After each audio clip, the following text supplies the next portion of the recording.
Cidade da Inovação. Tá? E o que nós vamos fazer? O que nós vamos fazer hoje aqui? A ideia, como eu falei de manhã, é provocar vocês.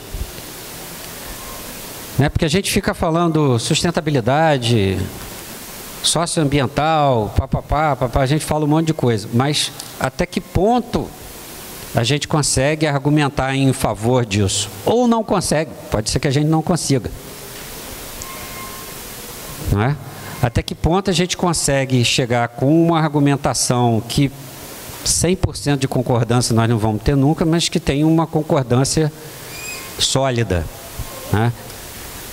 E aí a ideia, vocês vão entender depois, a dinâmica que a gente vai ter ao fim é nesse sentido, tá? Que eu espero que a gente chegue com uma argumentação sólida, que na realidade nós vamos tentar listar os valores na visão aqui desse grupo, os valores do que seria a inovação com impacto socioambiental, tá? Isso aí depois vai virar um pedaço do manifesto da Cidade da Inovação. Nós não vamos sair aqui com um texto escrito, a ideia não é essa, até porque texto, né, a gente tem que dedicar um tempo a isso. Mas a ideia é identificar os valores. Qual é um rápido sumário? Então a gente vai ter uma revisão da TBL. Para quem já viu, vou chover no molhado. Para quem nunca viu, vai conhecer. Vou falar sobre criação e captura de valor, a cadeia de valor na inovação. E nós vamos fazer uma dinâmica onde a gente vai passar no SWOT. Na realidade, a gente só vai dar uma passada rápida aí. E depois vocês vão conhecer o método dos 5 porquês, que é onde tudo que a gente está fazendo é onde a gente quer chegar. Bem,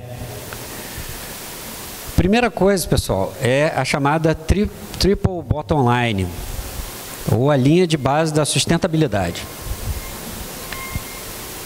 Eu roubei a analogia de um colega, que ele fala o seguinte: a sustentabilidade é um banquinho de três pernas.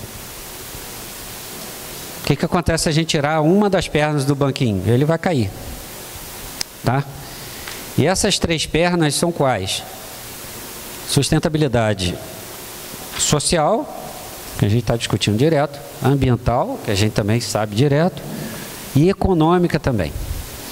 Nesse ponto eu vou pegar um gancho do que a colega que estava sentada ali, infelizmente não está aqui, falou. Pessoal, não tem para onde correr. Precisa-se de recurso financeiro no que quer que você vai fazer, tá? A coisa tem que ser sustentável sob o ponto de vista financeiro também. Por que agora eu vou pegar no econômico e não no sócio e no ambiental? Porque socioambiental a gente já discutiu a manhã inteira. Nós vamos continuar discutindo, então esse é o momento que eu pego no econômico. E aí eu vou ser um pouquinho pesado. Às vezes a gente vê algumas iniciativas que são até bonitas, mas elas não se sustentam. Sabe por quê? Porque economicamente ela é falha. Não tem jeito, pessoal. Nós não temos para onde correr. Gostei muito da sua observação também. Tanto que depois eu completei. Tudo isso que a gente fala aqui tem custo, pessoal. Ah, não, mas é o tempo que você... Desculpe, qual é o seu nome? Paulo. O tempo, não, Paulo. Não estou corrigindo o painelista de manhã, não, mas na hora que ele falou, você baixa, preenche. Mas o Paulo, se ele for um microempresário, o tempo que ele está fazendo isso, ele não está fazendo e não está tocando outras coisas da empresa. Isso é custo. E aí como é que você resolve isso? Vou pegar pesado. Boa vontade e vontade de mudar o mundo? Me desculpe, não rola. Alguém tem que pagar a conta. Tá? Ah, mas as políticas públicas estão sendo pagas por imposto. Alguém está pagando a conta. Né? Ah, mas o incentivo, alguém está pagando a conta, incentivando. Tá bom? Então, isso é uma coisa que é o contrário. Eu tenho uma visão ao contrário. Às vezes o pessoal fala o que é a sustentabilidade não só sob o ponto de vista econômico. Eu falo, não. O que é a sustentabilidade não só sob o ponto de vista socioambiental. Por quê, pessoal? Porque o Rogério é malvadão? Não, porque é o mundo real. Não tem projeto bonito que se firme sem sustentabilidade econômica. Não tem jeito, não tem jeito. Boa intenção não paga a conta, palavras bonitas não pagam a conta e vontade de fazer as coisas melhor não pagam a conta. Tá? E por que eu estou pegando pesado nisso? Porque a gente tem que saber argumentar e quando a cidade da inovação começar a implementar as coisas, ela tem que ter isso em mente. A conta pode ser paga de diferentes maneiras, isso é verdade. Pode ser um investimento direto, pode ser uma redução de custo em paralelo, pode ser uma redução ou uma isenção fiscal, tá?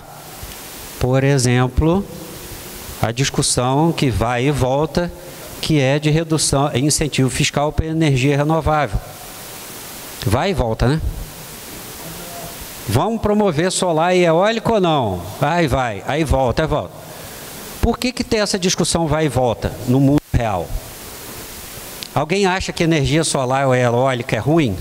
Estão fazendo isso de maldade? Não, porque alguém tem que pagar a conta. Tá certo? Então, se a gente não pensar a sustentabilidade sob o aspecto econômico também, não adianta, o negócio vai ruir. Tá? E outras discussões técnicas também, eu disse que de tarde eu ia provocar, né?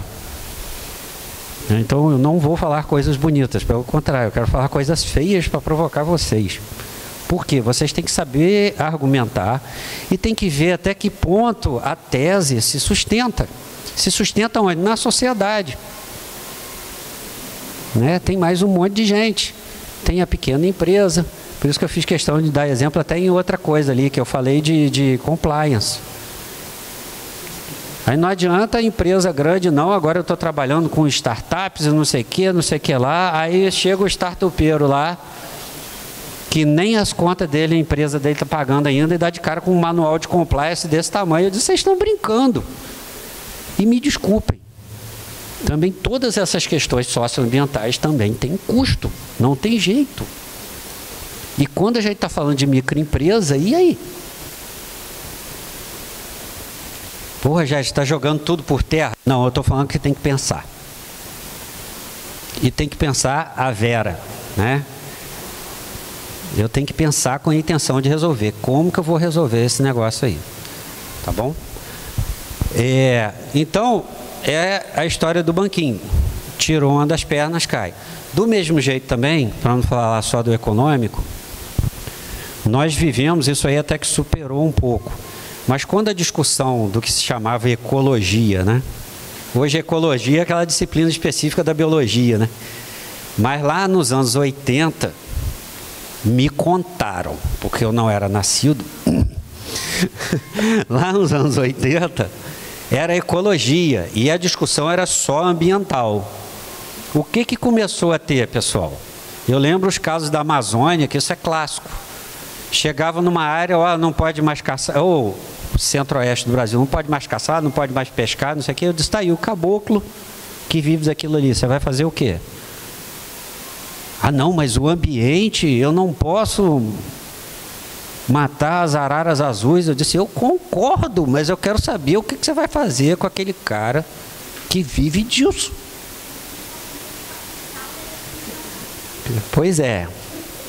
Mas aí, isso eu estou falando nos anos 80. Agora falando sério, quem é mais velho um pouco, se lembrar da discussão ambiental, que não era ambiental, era ecologia nos anos 80, era isso, é ambiente. Aí veio com o social depois, eu disse, olha, você não pode desassistir as populações que vivem daquilo ali. Pessoal, outro dia eu ouvi vocês acharam que esse troço é antigo, né? Não. Eu ouvi uma questão, sabe, eu esqueci o nome da região, dos artesãos de uma região lá eu acho que do Ceará. Eles fazem uma série de móveis e esculturas com uma madeira específica que é retirada da mata. E o que está acontecendo? O óbvio, né? A mata está se extinguindo, a madeira está se extinguindo, mas aí o que você faz? Proíbe o artesão? Aí vem outras ideias que eu falo também que não são sustentáveis. Não, o mundo agora é digital. Eu vou dar aula de programação para ele. O cara é artesão. Isso não é uma solução sustentável sob o ponto de vista o quê? Social. O que você tem que fazer? Bem, aí eu vou dar o spoiler. A discussão agora é, obviamente, o reflorestamento com o manejo. Mas tem outro problema. Sabe qual é o problema? A tal da madeira lá leva 5 anos para ficar madura. Né? E aí, tá, como é que você vai fazer? E aí, mas e o primeiro, e o início, né? Não, você faz o janelamento no tempo, mas você tem os primeiros 5 anos. Então, não dá, porque aí é o artesanato específico. Vou complicar um pouquinho. Um caso que eu vi, aí não foi no Ceará, foi na Paraíba ano passado, era que os caras fazem viola, violão e agora estão começando a fazer guitarra com uma outra madeira que também é extraída. Lindo. Tem uma foto no meu Instagram, tem uma foto de eu segurando uma. Também é extraído da mata. Então, pessoal, a gente simplesmente... por isso que eu estava falando, não basta ter boa intenção, não basta ser uma ideia bonita. Nós temos que resolver os 3 eixos. Tá? O eixo ambiental eu acho que é o mais claro, mas também não é muito fácil não. Vou falar outra coisa para vocês. Por exemplo, eu estou falando isso tudo, soltando ideias aparentemente dispersas, mas é porque eu quero estimular na cabeça de vocês, que vocês pensem nos 3 eixos. Carro elétrico. Não é a melhor solução para o Brasil. Bom que o painel de manhã já deu um spoiler também. E eu nem combinei com ele. Exato. E tem uma outra questão que não se fala, mas a gente vê lá no polo. Sabe qual é? O que eu vou fazer com esses milhões de baterias depois? Eu quero que alguém me conte o que eu vou fazer com esses milhões de baterias. Eu estou resolvendo um problema de pegada de carbono agora e criando um problema de geração de resíduo altamente tóxico para o futuro. Spoiler, a solução com mais eficiência, com melhor combinação econômica, sustentabilidade e eficiência energética para o Brasil é o híbrido a etanol. E aí fica o quê? A gente importando carro elétrico puro. Não vai dar certo, pessoal, não adianta. Não é que é ruim se você comprar, se ela comprar, não estou dizendo que é ruim não, eu estou falando em termos de sociedade, uma hora nós vamos ter um problema de geração de resíduo. Outro problema é isso aí, que é uma discussão antiga. O cara anda no carro elétrico, pluga no grid que é de uma usina a carvão. Você resolveu um pouco, agora tem um porém, aí vamos lá, eu resolvi o problema da poluição dentro da cidade. Reduzi, desculpe. Eu reduzi, mitiguei a poluição urbana. Mas você não resolveu o quê? A pegada de carbono. Outro exemplo antigo, esse todo mundo conhece. Garrafa retornável. Qual é a vantagem da garrafa retornável? Não usa PET. Sabe qual é a desvantagem? 7 a 8 vezes mais água consumida no processo do que a garrafa PET. E aí o que acontece? Você resolve um problema de resíduo e cria um problema de água. Então, na área ambiental também, a gente tem que estar ligado que a coisa é mais de um critério. Que as coisas não são triviais e um clique a gente vai resolver, tá? Estou sendo assim um pouco duro também, por quê? Porque a gente tem que chegar num negócio pé no chão e a gente tem que chegar numa argumentação que a gente convença as pessoas. E quando eu falo convencer, não é dobrar as pessoas, é convencer porque você está correto.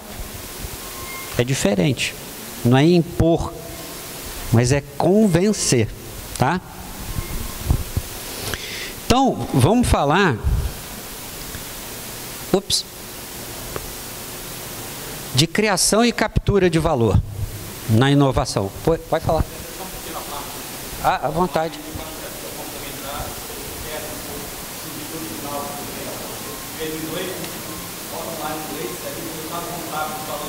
Sim, sim.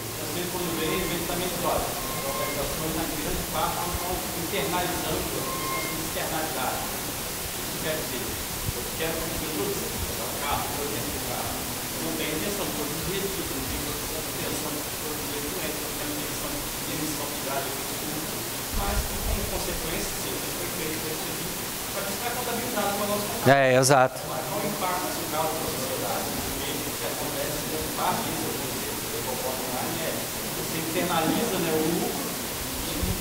Ah, perdão. Então, só resgatando a importância desse conceito do triple bottom line nessa perspectiva financeira de fato, porque o que o conceito traz é exatamente isso. É preciso entender que a atividade empresarial ela tem, óbvio, uma consequência que é gerar um resultado contábil, que você tem que ir lá apropriar lucro ou prejuízo, e isso vai garantir a sobrevivência financeira da organização. Só que muitas vezes a organização, querendo produzir aquele resultado, ela produz efeitos indiretos ou não desejáveis, que são as externalidades, né? Sejam ambientais ou sociais. Então, para mim produzir aquele produto, eu emito um gás para a atmosfera, tá? Mas esse gás, como eu não consegui mitigar ele todo, eu não consegui eliminar ele do meu processo, ele vai para o ambiente e pode trazer prejuízo para a sociedade. A conta está fechando isso dentro do balanço da empresa? Não está, né? A sociedade está absorvendo isso e alguém vai pagar a conta, aquilo que a gente falava, alguém vai pagar essa conta. Então, esse conceito do triple bottom line, e só reforçando o que você falou, é importante para a gente exercitar que tudo tem um custo para poder você fazer, e a discussão toda é em que medida esse custo se torna viável ou inviabiliza a própria atividade econômica. E aí, na discussão, é preciso decidir o que é mais importante em todos esses olhares aqui, o que é de fato relevante para decidir qual é a melhor oportunidade de decisão, né? Eu acho que é sempre bom reforçar esse ponto. Perfeito, obrigado. Ou seja, é o que a gente chama de decisão multicritério. Sempre nós vamos ter que decidir em cima de mais de um critério. E não adianta, pessoal, é uma força da natureza, o que você deixa de lado é um fantasma que vai te assombrar ali na frente. Qualquer um dos três. Se eu deixar o social do lado, ele vai me assombrar. Se eu deixar o ambiental, ele vai me assombrar. Se eu deixar o econômico, ele vai me assombrar. E parênteses, dentro do ambiental, a discussão tem que ser nos 3 eixos: energia, água e resíduo. Também é multicritério. Não adianta resolver o problema da energia, criar de resíduo, resolver de resíduo, criar de água. E aí, Rogério? E aí entra a inovação. Mas muito possivelmente nós não vamos resolver tudo. Agora também vamos baixar a bola. O que a gente consegue é o quê? Mitigar, reduzir. Já é um bom passo. Também a gente não precisa ficar numa ansiedade de que nós vamos conseguir resolver tudo. Às vezes a gente não tem amadurecimento cultural, amadurecimento tecnológico, amadurecimento regulatório para conseguir resolver. E aí a gente desiste? Não. Você mitiga. E isso é um processo evolutivo, tá, pessoal? Então a gente tem que identificar o valor, tá? Então o que é criação de valor? Desenvolvimento de novos produtos, serviços, processos ou mesmo modelo de negócio, né? Toda vez que a gente fala aí o exemplo sempre, Airbnb, o que é aquilo? É um modelo de negócio, tá? Uber, na realidade, não é um aplicativo, é um modelo de negócio inovador, tá? Que trazem benefícios significativos aos clientes, consumidores ou à sociedade como um todo, tá? Pode acontecer de diferentes formas. Inovação do produto. Realmente eu venho com um produto novo, inovador, que não tinha anteriormente, tá? Que atende melhor as necessidades do cliente, por aí vai. Pode ser inovação do processo, onde eu... vou começar a dar uns exemplos aqui. A inovação do produto, pessoal, ela pode se dar também, por exemplo, eu vou fazer o mesmo produto, só que mais barato. Tá? Parênteses, vou lembrar um projeto aqui nosso lá, que era o sensor microsísmico. Primeiro sensor microsísmico industrial do Brasil saiu da unidade nossa lá. Hoje, ele é de parceria com uma empresa chamada Envision, que é de ex-alunos da Universidade Estadual, de Geologia, de pós-graduação, e é fabricada por uma spin-off nossa chamada Eneltec, tá? E é sensor de barragem. Ele é um sensor que detecta água percolando até 30 metros de profundidade, ou seja, extremamente sensível, tá? E a dificuldade desse sensor, o que é? Por exemplo, separar a água percolando do caminhão passando a 300 metros, da vaca andando perto da represa. E o que ele tem de inovador? O que ele tem de inovador é que ele é muito mais barato que os importados. Tá? Então, uma unidade custava $10.000, estou falando arredondo, tá? Esse projeto, eu fui pesquisador nesse projeto também, já tem um tempo. Custava $10.000 e a gente conseguiu produzir um lá que custa um quarto disso, $2.500, $3.000. Tá? A inovação é o quê? É você achar soluções tecnológicas que se tornam mais acessíveis. Acessível, sim. Por quê? Porque nem toda barragem é instrumentada. Porque é caro instrumentar. Então, na hora que você faz um sensor mais barato, você torna a instrumentação mais acessível, você aumenta a segurança, reduz o risco de desastre ambiental e assim vai. Isso é inovação do produto também, tá? Inovação do processo, eu não mexo no produto, mas eu inovo na forma como ele é produzido. Tá? Outro exemplo também. Uma empresa veio com um refrigerante de cana, mas feito numa cozinha industrial, eles tinham que começar a produzir. Além de resolver os problemas de shelf life, de tempo na prateleira mesmo, né? E questões de Anvisa, não é Anvisa não, é de saúde pública, etc., que você vendeu né? Além disso, eles tinham que resolver um problema que era aumentar a eficiência de uso de água na produção. Porque ele usava muita água, não só na bebida em si, mas na produção. Então, por exemplo, um projeto foi inovação de processo, que foi fazer um processo, mexer na formulação, mexer na maneira como o refrigerante era fabricado, para reduzir o consumo de água. Inovação de processo. Eu já estou dando exemplo de inovação de processo na área de sustentabilidade, tá? Que aí eu junto as duas coisas. Inovação de modelo de negócio, onde você inova na própria maneira de capturar valor. Tá? Eu já dei o exemplo, né? O Airbnb foi uma inovação de modelo de negócio. O aplicativo é um detalhe. Uber, aplicativo é detalhe. É claro que é o que a gente vê ali, né? Tangibilizado. Mas a inovação mesmo foi no modelo de negócio. Tá? Como tantos outros de N para N aí que agora tem, né? Se vocês verem, muita inovação está surgindo, saindo do 1 para N e indo do N para N, né? Ou seja, antes era uma empresa intermediando, uma empresa atendendo diretamente N consumidores, né? Agora a empresa que intermedia é até uma só que você tem N fornecedores ali atuando diretamente, tá? E a gente tem inovação social, tá? Onde a gente visa especificamente criar valor para a sociedade. Então, aí o nosso valor econômico, ele não é financeiro, né? Mas ele você tem outros ganhos, por exemplo, em relação a bem-estar, etc. Tá? Parênteses, nós tivemos lá um projeto que tinha inovação social também, mas depois ele desandou na operacionalização. Para não dizer que eu só conto vitória, eu conto também as coisas. O projeto em si não deu errado, mas a proposta... a ideia era criar tipo um Uber de lavador de carro, com um plus, que era o uso de um kit com um determinado produto de limpeza, que com um balde você lava o carro e fica perfeito. Aí eu vi, pra Isso aí existe, não era viagem não, tá? Qual era a ideia deles? Você ia fazer o cadastro e eu ia contratar sempre aquele lavador de carro, é como se fosse um Uber mesmo, para ele lavar na minha casa. A empresa ia ganhar fazendo a intermediação com o kit, tá? Essa empresa, aí nós desenvolvemos o aplicativo, ela existe, aliás, é um quarteirão da minha casa. Ela existe, funciona até hoje, só que o trabalho com os lavadores independentes não deu certo.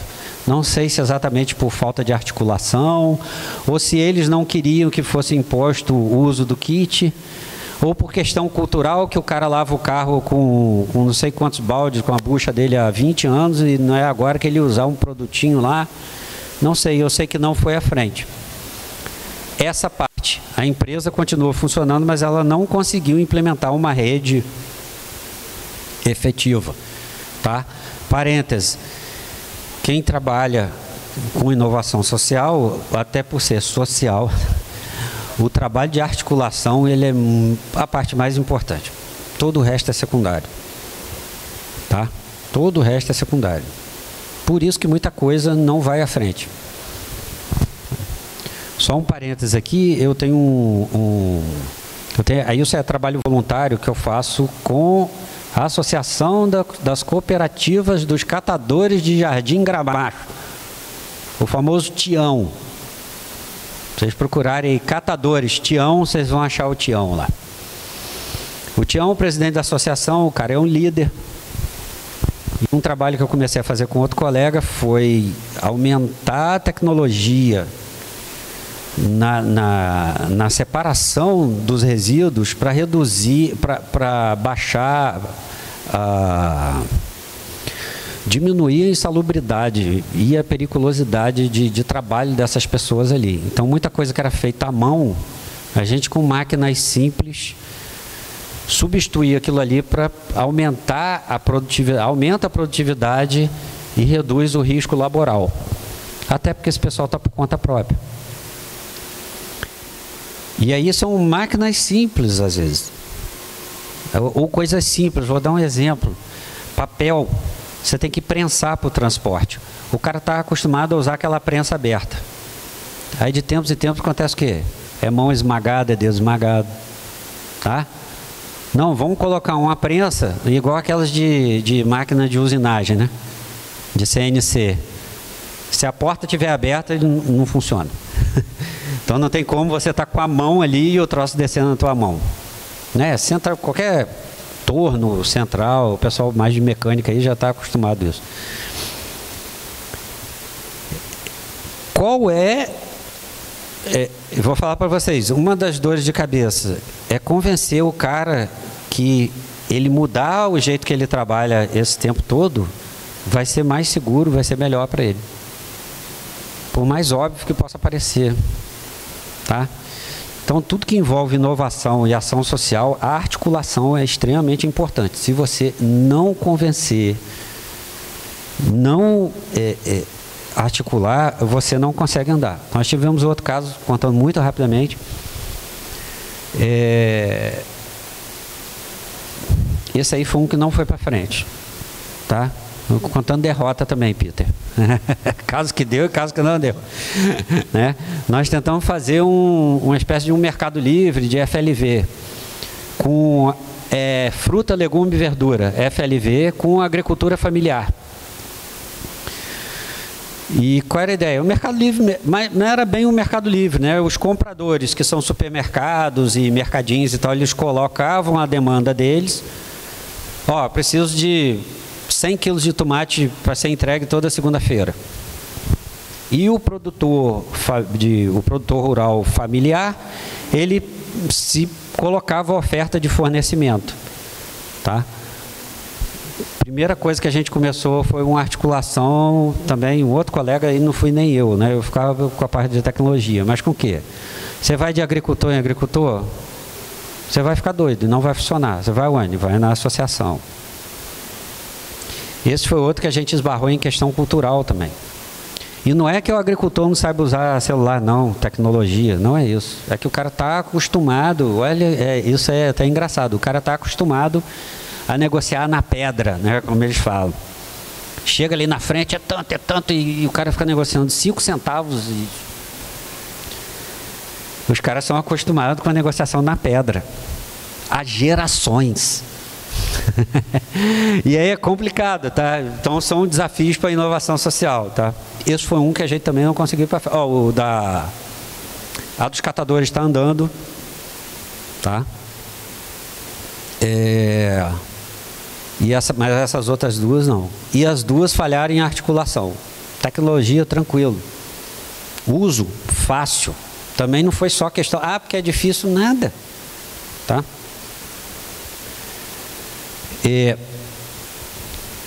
Então nós vimos criação de valor. Criação de valor a gente vai fazer através da inovação. Perfeito. Tá. Mas eu criei, eu tenho que capturar. Ué, mas eu não criei? Qual era a definição, pessoal? Eu criei para quem? Eu criei não para a fonte, eu criei para o destino daquela inovação, que é a sociedade, o cliente. Não é isso? Mas eu tenho que capturar, que é o quê? A capacidade da organização de reter parte do valor criado, assegurando seus benefícios serem totalmente transferidos para as outras partes, como concorrentes ou clientes. O que acontece, pessoal? Às vezes a gente, primeiro, se você cria o valor totalmente para você, não, desculpa, totalmente para você, você não criou, né? Você cria o valor e transfere totalmente para o cliente, como que você mantém o seu negócio? E quando eu falo negócio, pessoal, não é necessariamente visando lucro, é o meu negócio social também. Eu tenho que capturar parte daquilo ali. Parte eu vou passar para o cliente, parte eu tenho que capturar. Vou dar primeiro um exemplo financeiro. O Uber, de novo. O Uber fez o quê? Ele passou parte do valor para mim, Rogério, o usuário. É muito mais barato. Eu lembro que o primeiro Uber que eu usei foi aeroporto de Brasília para o setor hoteleiro norte. Não lembro, mas foi tipo assim, metade. Eu disse assim, cara, tem caô aqui. O sujeito ri, né? Eu disse, vai acontecer alguma coisa, esse cara vai entrar em algum lugar errado. Ele vai cobrar taxa extra. Foi eu usando o Uber pela primeira vez. E fora de casa, né? Eu disse, tem algo de errado. E não tinha. Não tinha. Criou valor para mim. Criou valor para o motorista. Ele passou a ter acesso a um mercado muito maior. Peraí, mas tem que criar valor para a empresa também. A empresa cobra uma taxa. Estou dando um exemplo financeiro aqui, porque a gente tem que pensar em todos os casos. Basicamente é o seguinte, todo mundo tem que ganhar, pessoal. E ganhar, não estou falando de dinheiro, não. Quando eu falo valor, todo mundo tem que ter uma percepção de valor. Para um pode ser financeira, para outra pode ser bem-estar, e para outro pode ser a resolução de um problema de política pública. Então, de repente, o governo abre mão de imposto para ter um benefício para empresas e para o cidadão em geral, mas o governo perdeu com o imposto? Não. Às vezes resolveu um problemão dele. Isso é criação de valor e é captura, só que cada um pode, potencialmente, cada um vai capturar de um jeito. Parênteses aqui. Primeira situação, primeira não, né? Mas uma situação que sempre ficou na minha cabeça, que é lá dos anos 90, agora está muito comum, foi quando começou o software livre, né? Na época foi meu primeiro contato com o Linux, foi em 1998. E aí eu olhei e eu disse, cara, espetáculo, estou montando um servidor de graça. Na época a gente tinha o Netware, era o servidor de rede e era caro. Aí eu parei e falei assim, pera um pouquinho. Foi igual a história do Uber, né? Tem algum caô aí. Como que esse troço está saindo de graça? Tem uma explicação. A explicação é... E depois eu trabalhei 10 anos com uma empresa francesa que só fazia software livre. ela desenvolveu um ERP, um Sistema Integrado de Gestão, e entregava o ERP, software livre. Aí eu aprendi, isso, aliás, consolidou depois com esses caras, 4 anos depois. E a explicação deles é simples. Eles dizem, primeiro, eu não vivo de produto, eu vivo de serviço.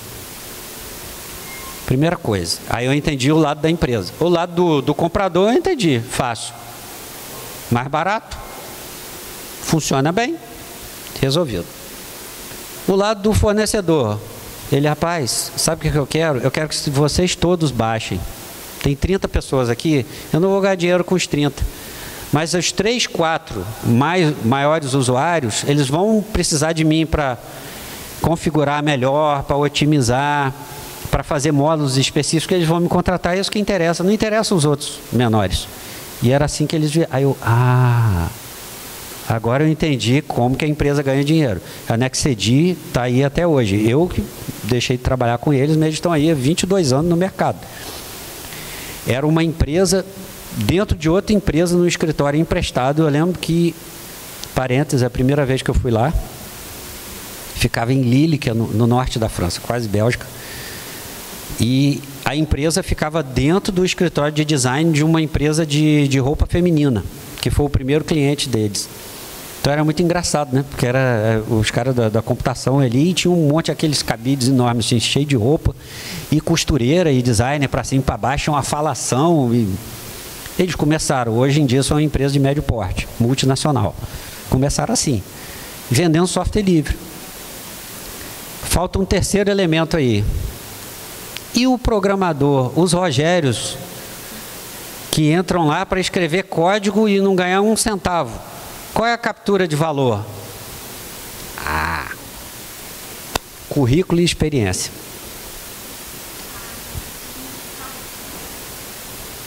E eu vi isso com os meus alunos depois. Aconteceu comigo, tá, pessoal? Eu no Brasil, não sei o quê, eu esbarrei, a história comprida, vou resumir, esbarrei nos franceses, comecei a trabalhar com os caras de Campos dos Goytacazes, em 2002. Não tinha esse negócio de global como é hoje. Por quê? Por acaso, tinha um pedaço da minha tese de doutorado que eu usei a plataforma deles para implementar, porque era gratuita, depois botei na comunidade, os caras gostaram, começaram, e assim foi. Para os meus alunos também, tive vários alunos que começaram a contribuir em comunidade de software livre. Então, e qual era o valor que ele entregava? Ele entregava o valor da HH dele. Qual que ele recebia? Ele aparecia. O Zezinho, lá no interior do Brasil, aparecia contribuindo para um projeto global. Entenderam essa questão da captura? E aí tem diversas estratégias. A clássica é a API, mas não é só API, não é só propriedade intelectual. Essa é a clássica. Vocês viram que eu deixei API por último. Propriedade intelectual, ou seja, marca, patente, desenho industrial, direito autoral, e aí vai embora, isso também ajuda na captura de valor. Vamos falar um pouquinho sobre patente. Eu falei projetos mais simples, mas nós podemos estar falando de coisas mais complicadas. Por exemplo, indústria farmacêutica. Ali os projetos são todos de milhões, as falhas são de milhões, os acertos são de bilhões. Por isso que tem milhões.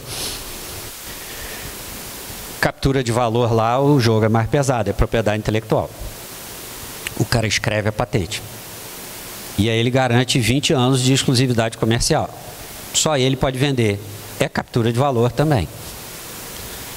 Mas eu deixei por último de propósito, porque é a mais clássica, mas eu queria mostrar todas as outras formas que a gente faz para capturar valor. Existem outros também, que é simplesmente vantagem competitiva. A sua eficiência, você é o melhor. O modelo é aberto, tem um monte de gente que faz, só que o seu é melhor. Ou a tua marca é forte. Tá? Marca forte, modelo operacional. Isso também é importante.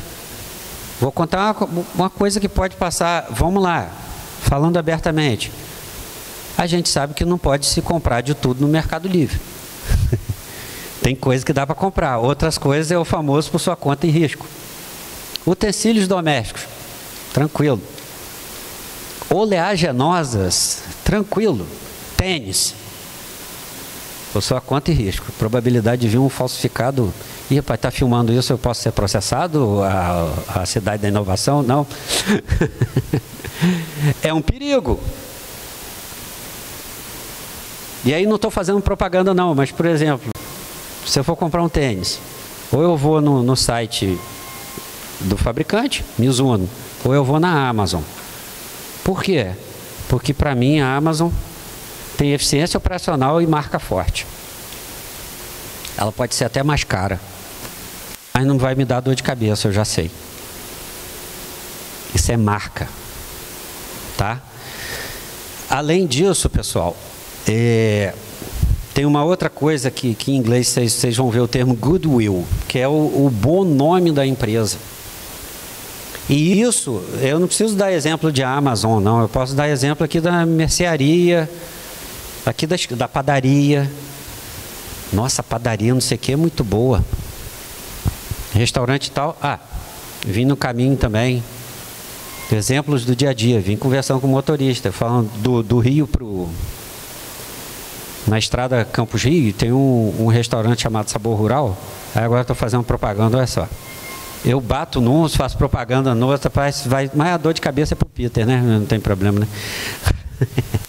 É a cara dele.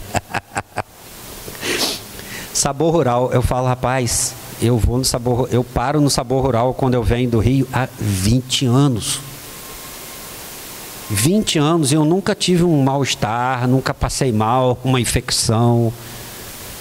Isso é o quê? E todo mundo fala isso é o quê? Nome. Então uma forma de você reter valor é nome. Bom nome. Não é nem a sua marca. É o seu bom nome, a sua boa fama. Tá? Cá entre nós. Agora eu vou falar mais baixo. Como vocês acham que essas empresas grandes todas entraram no ESG? Nome, pessoal. É nome. Quando você começa a ter uma pressão da sociedade, aí entra o quê? O goodwill, né? Que é o bom comportamento da empresa dentro da sociedade. Aí você fala, rapaz, a gente vai ter que começar a atender aquilo ali. Tá? Modelos de receita. O que eu falei dessa empresa francesa que é a Nexedi, o dela era um modelo de receita. Que era o quê? Não era nem assinatura, licenciamento, não era nem disso. Era consultoria para alguns clientes. Então eu quero chegar para a empresa do Paulo, que é uma grande empresa, e falar assim, Paulo, pode me contratar que meu software livre é usado por 50 outras empresas, menores que a sua, mas é usado por outros 50. O Paulo vai olhar, esse negócio não é um negócio de fundo de quintal. E aí, no meu modelo de receita, eu vou ganhar dinheiro com a empresa do Paulo. Aí os outros não me interessam, eles estão me dando o quê? Goodwill. Tá? Muita gente faz isso. Muito. Isso começou no final dos anos 90. E eu vou falar para vocês, nessa área de software, isso é como todo mundo vive em software livre, por exemplo.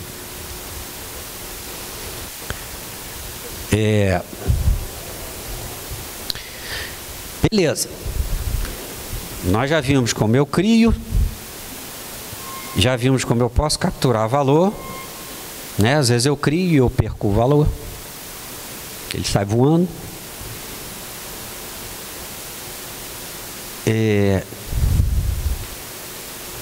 Lembrei de outro exemplo, pessoal, que tem nada a ver com inovação. Hambúrguer. Esse foi um que o valor saiu voando. O cara criou, capturou no início e depois perdeu a captura. Campos é uma cidade universitária, né? 500 mil de habitantes no município inteiro, 20 mil estudantes universitários. Boa parte desses de fora. Qual o mercado quente em Campos? Podrão. Podrão, açaí, né? Mercado quentíssimo. O que o Gordinho fez? O nome esse é Gordinho mesmo. O Gordinho abriu uma lanchonete O grande diferencial dele era o seguinte: grande e barato. A qualidade mesmo, mais ou menos, mas não interessa, é estudante. Estudante. O cara chega no cachorro quente e bota purê, ovo, pedaço de mesa, o que tiver, o cara, bicho, eu tô pagando, joga aí, cara. Aí sai, dá uma mordida, cai 50 negócios no chão, né? Mas é assim, pô. Ué, todo mundo já foi estudante aqui, né? A gente fica naquele perrengue eterno. Então, mas o que o Gordinho ganhava dinheiro? O que o Gordinho tem a ver com isso? Sabe qual foi a inovação dele? O Gordinho, ele fechou um contrato lá com os fornecedores dele, conseguiu o preço, fechou o contrato tipo de 1 ano, arriscou e começou a vender podrão, além de podrão barato e bem servido, com batata frita. Cara, o Gordinho bombou. Qual foi a criação de valor dele? O bom e barato. Ele conseguiu capturar, porque ele conseguiu executar esse modelo, mas com o tempo ele perdeu. Por quê? Outras pessoas sacaram isso. Sabe por quê?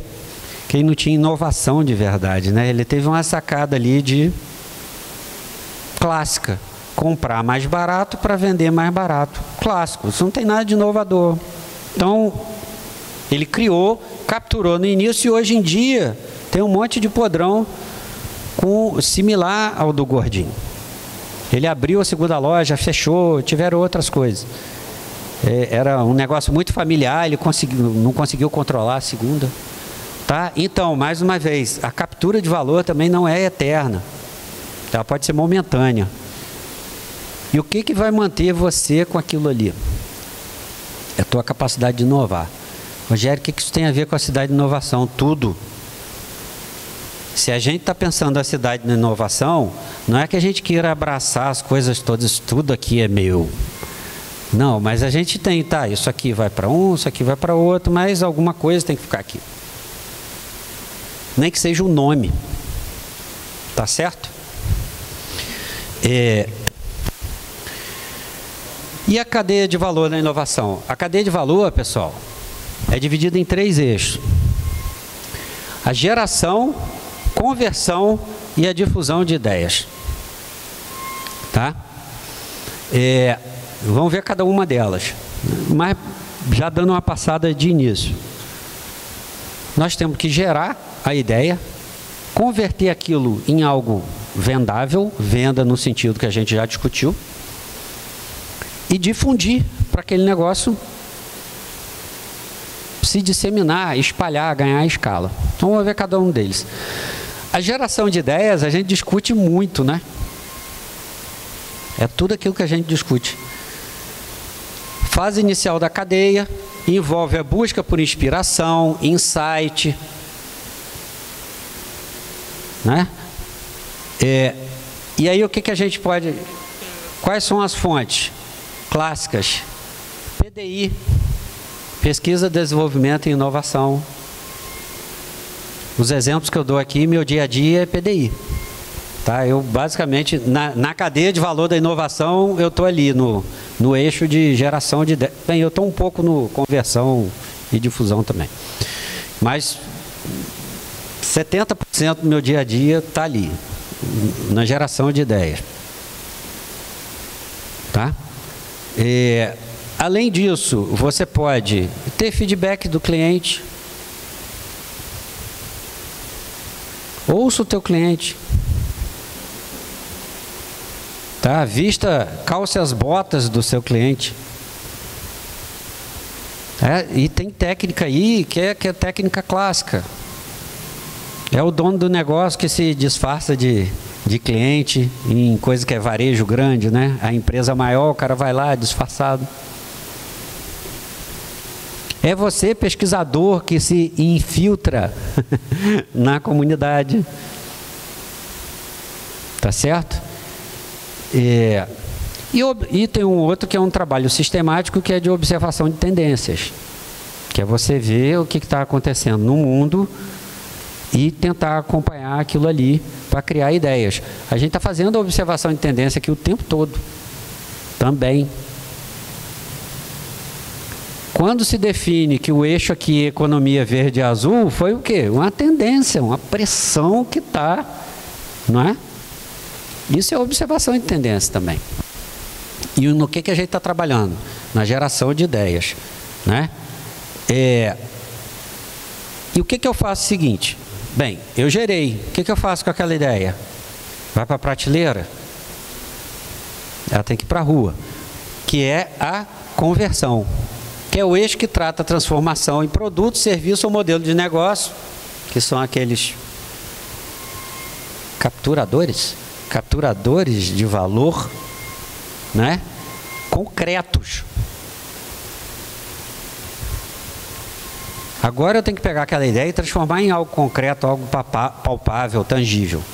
Desenvolvimento de protótipo, validação de mercado, tá? Ou seja, é botar um negócio, é prototipar e colocar na rua, tá? Aí eu converti a ideia em algo tangível, tá certo? Se eu não fizer isso, é pesquisa. O pessoal sempre fala, existe no meio acadêmico muita confusão de pesquisa com inovação. A diferença da inovação é que a inovação ela é inovação quando ela está na rua. Rogério, quando eu estou no laboratório, ela ainda é uma pesquisa, com a maior cara. Mas enquanto ela não for para a rua, ela é pesquisa. Tá?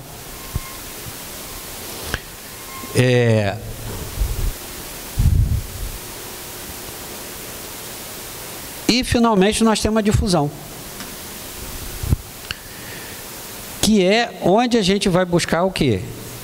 Botar esse negócio, comercializar, ser adotado, aí já não é mais lote piloto, grupo focal, porque quando a gente faz, desculpe, eu pulei um pedaço, quando a gente faz um anterior lá, é botar na rua, mas eu ainda não botei na rua em larga escala. Nós estamos fazendo outro exemplo lá. Outra equipe lá, uma equipe do colega desenvolveu um etilômetro, que é um nome bonito para o bafômetro. Só que ele está integrado no caminhão. Esqueci de falar com o cara, é outro assunto que podia. Ele está integrado no caminhão. É o seguinte, o motorista soprou, deu álcool, e o caminhão não liga. Tá?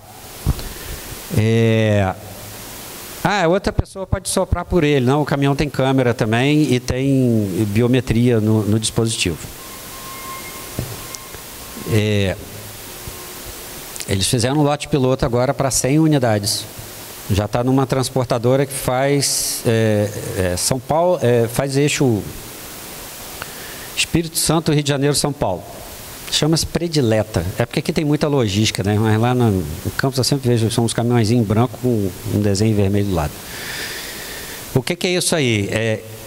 É a fase final da geração de ideia, porque isso ainda é um lote piloto numa empresa que é a mesma, um CNPJ do mesmo grupo da empresa parceira nossa. Então ainda está, que encomendou o projeto. Ainda está uma coisa, ainda está dentro de casa, já está na mão das pessoas, mas ainda não está sendo colocado em caixa e vendido. É porque eu comi esse comentário aqui. Seria a escalabilidade... É o laser aqui? É aqui. Ele não aparece não. Então vai o laser. Laser. É essa escalabilidade inicial, tá? Mas é inicial, onde eu coloco lote piloto, tá? E aí geralmente a gente usa essa escalabilidade inicial, você faz com um teste ainda limitado. O que é aconselhado? Você vai produzir 1000 e botar para vender na internet logo de cara? Não. Pega uma outra empresa parceira, produz 50, produz 100, escolhe os motoristas mais bem treinados, faz teste durante meses, vão aparecer coisas, tá? Vamos para o exemplo social. nós fizemos lá com a Associação das Cooperativas, né? Mas qual o pessoal da cooperativa que a gente pegou? De qual cooperativa? Da cooperativa do Tião, que é o presidente da associação. Ah, por quê? Porque simplesmente era onde a gente conseguiu articular melhor. Era gente que já estava vendo a gente entrar e sair dali. Tá certo? Por quê? É para reduzir risco. Pode ter coisa que durante o desenvolvimento ainda passou e você não viu. Tá? E aí você conseguiu passar dessa fase aí.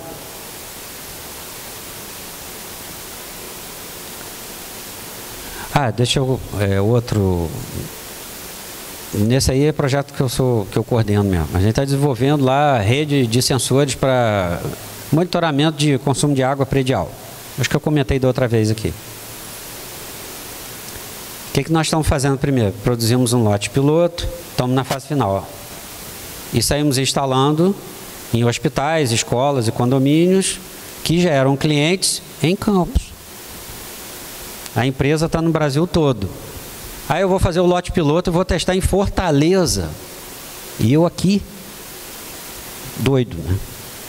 Tá? Então essa é a primeira fase. Você bota o produto na rua, mas num ambiente controlado.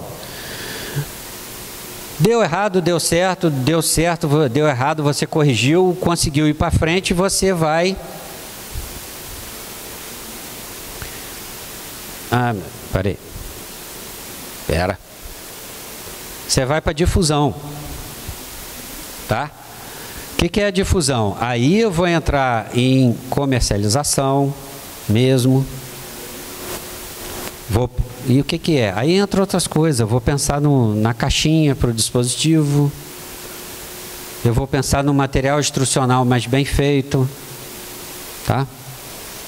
Você busca a adoção pelo mercado e o escalonamento da sua solução. Que é vender mais, ter mais usuários, ou aumentar a sua rede, o que quer que seja. É aumentar a sua produção. Tá?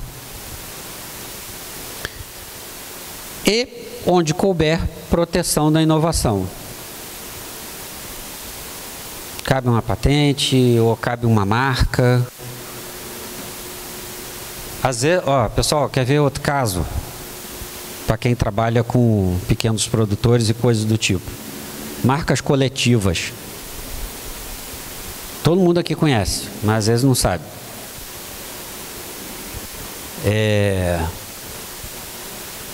Aqui no Espírito Santo tem um monte. Que eu não estou lembrando nenhuma, claro. Hã?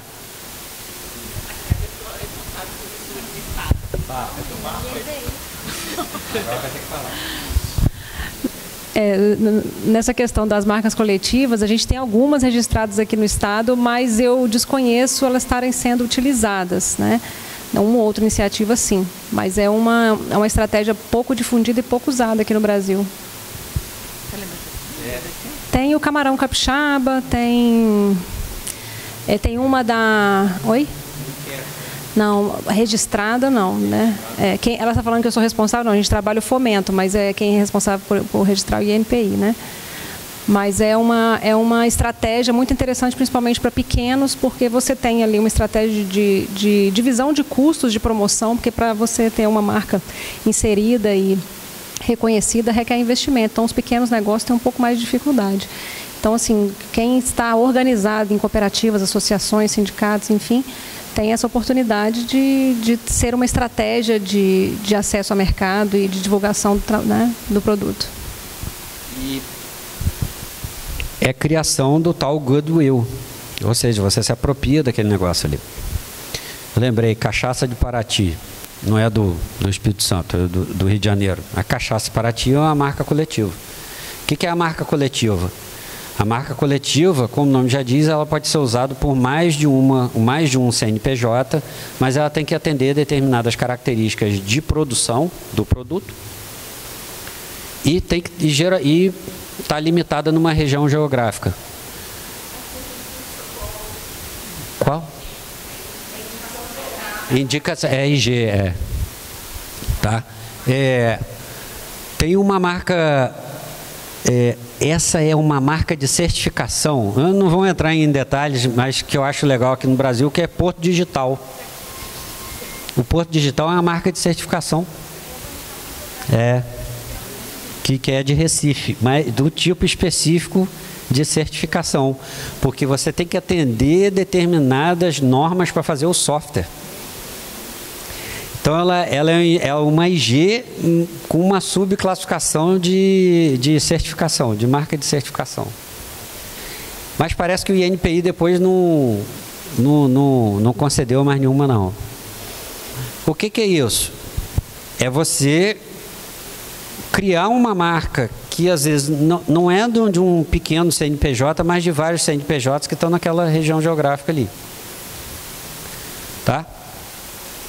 Essa é uma forma, pessoal, de proteção da inovação, às vezes não é nem da inovação, às vezes é até da produção tradicional. Tá certo?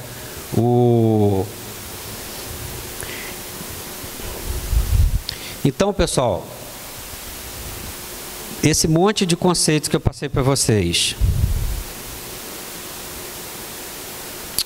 E tem hora que eu vou para frente, tem hora que eu vou para trás.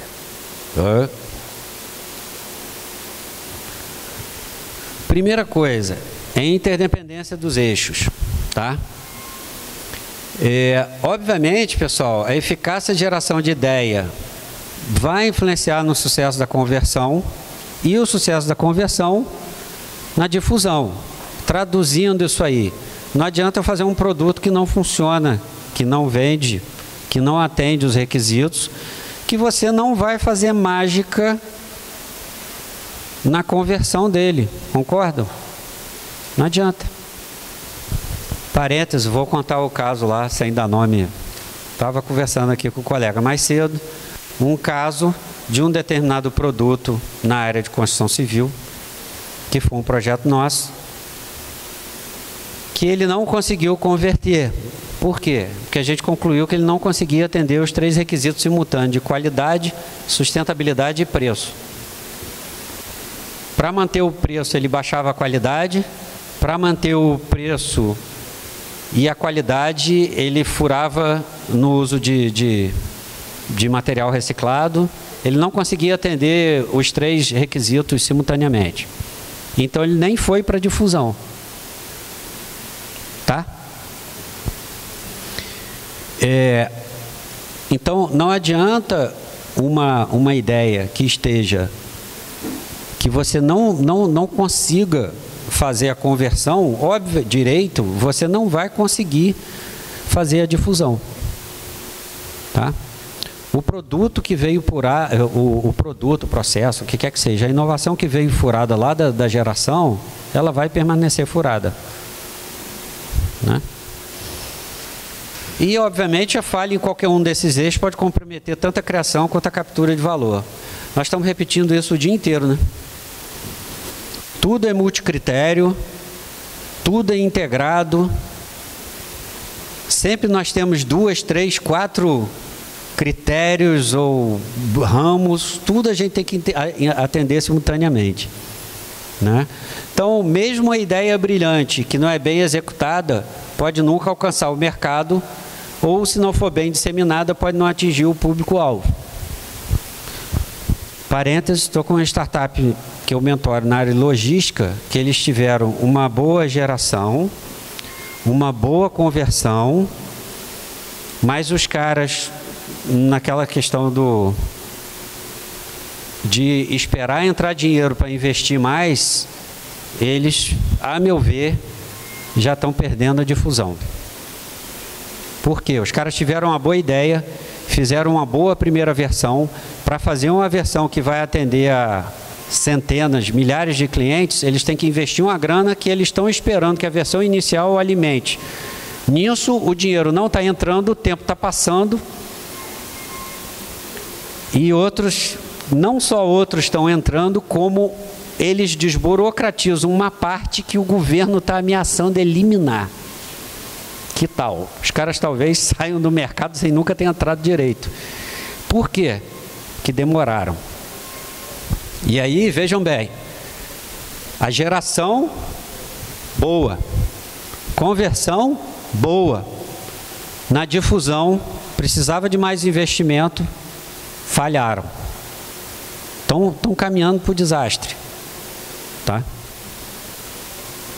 Mas por que também? Parêntese. Você fez a geração, você fez a conversão, você não tem dinheiro para difusão, aceite um investidor. É o que eu sempre falo, que todo mundo conhece, né? Melhor ter 50% de alguma coisa do que 100% de nada. Os caras estão caminhando para 100% de nada. Porque não vamos botar investidor, mas eu também não tenho dinheiro. Nós já estamos fazendo uma rendinha, mas o que está acontecendo agora? Ele já tem uns clientes que já dão 600 mil de ARR, de faturamento anual, 50 mil por mês, e gastam 48, 49, nunca sobra dinheiro para investir. E aí eles não resolvem os problemas de escalabilidade, tostines, mas um tostine negativo.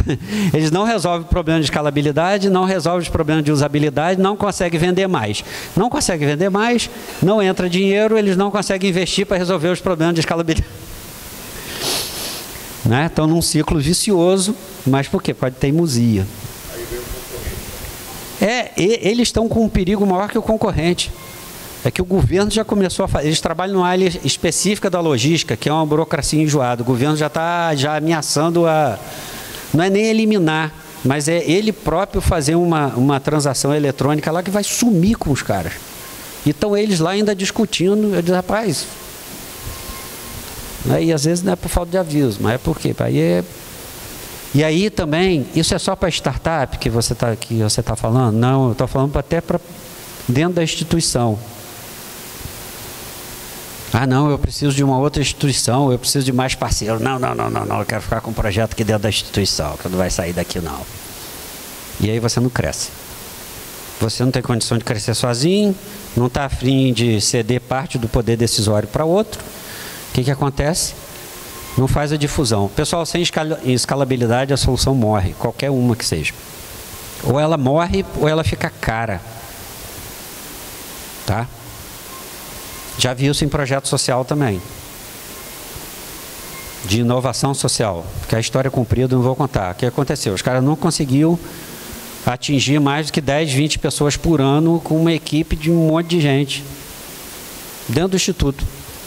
E disse, cara, não está justificando. E pior que eu fui um que falei, eu disse, rapaz, soma quantas horas por semana cada um está trabalhando, qual é o salário médio? Eu sei que eu fiz uma conta que era a seguinte, eu disse, cara, esse projeto está custando R$1 milhão para o governo, por ano, para formar 10 pessoas nisso aí, pelo amor de Deus. Se a gente pegasse esse dinheiro e botasse na mão dessas pessoas, o efeito dá 100 mil para cada um, o efeito era melhor do que essa capacitação que a gente está fazendo aí. Ou bota 200 para dentro, ou para. Essa conta financeira a gente tem que fazer no setor público também. Parênteses. Não se faz. E aí, vamos ao mundo real. Parênteses, voltando ao início. Tem um monte de gente, eu sei que tem setor privado e setor público. Para o pessoal do setor público, a gente tem que fazer conta também. Por quê? Quando você... E aí, às vezes, não me odeiem com o que eu vou falar. Às vezes, o que o pessoal fala?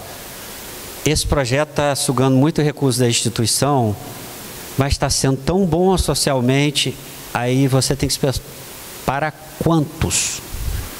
Num país de quantos milhões de habitantes? 200 milhões? 200 e alguma coisa? Não se justifica. E eu já vi muito que eu chamo de pet project dentro de instituição, que é o seguinte, é um projeto bonitinho, que atinge 10, 20 pessoas e custa R$1 milhão por ano para a instituição. Só que como esse dinheiro desaparece porque o salário do servidor é pago de um jeito ou de outro, ninguém faz essa conta. Só que esse R$1 milhão podia estar sendo usado numa outra ação social, ambiental também, que atinge 1.000 ao invés de 10. Não se faz essa conta. Isso é um péssimo... Isso aí, se vocês quiserem aqui Eu desafio e vou falar do IFES porque eu falo do meu instituto. Qualquer instituição pública comete esse erro, tá? Mas é uma coisa que a gente tem que corrigir. Nós estamos lidando com dinheiro público.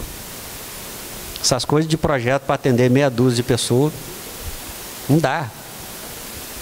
Nós não estamos na Suíça, na Dinamarca. Você tem que atingir um monte de gente. Por quê? Porque o país é grande, ponto final. E o recurso público ele vai ser sempre escasso também. Outro parêntese para ilustrar isso aí. Nós abrimos um projeto uma vez lá, e aí nesse eu estava no projeto, era 15 bolsas que no final, cara, na ponta do projeto saiu um menino. Isso lá no final dos anos 90. Eu quase morri. Aí a colega Rogério, pensa nessa vida que a gente transformou. Eu disse, mas nós gastamos por 15 vidas e transformamos uma. Está errado. Entra o que eu estava falando no início. Né? É dinheiro público também. Se você pode transformar 10 vidas com outro projeto, 15 vidas, vá para o outro. Pare de insistir nesse aí. Mas, isso é um erro comum demais no setor público. Demais. Tá? Só um parêntese aí.